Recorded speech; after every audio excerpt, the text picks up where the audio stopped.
হাসরের ময়দানে আল্লাহ তাআলা যখন ফেরেশতাদের মাধ্যমে আগুনের শিকল দিয়ে টেনে জাহান্নামকে হাসরের মাঠে এনে দাঁড় করাবে, মনে করেন এখানে আইনা রাখবে, আমরা সবাই তাকাবো, এরকম হাসরের মাঠে যখন জাহান্নামকে আনা হবে, এই জাহান্নামের দিকে এক নজর তাকাইয়া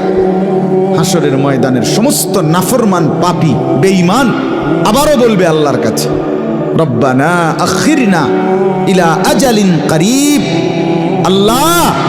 একটু সময়ের জন্য দুনিয়াটা আবার ফেরত দেন, হায়াত আবার ফেরত, সময়গুলো আরেকবার দেন, আরেকটু সময় দেন, নুজিব দাওয়াতাক, আপনার সব কথা তখন মেনে নেব, ওয়ানাত্তাবিউর রুসুল, আপনার রসুলদের আনুগত্য করব।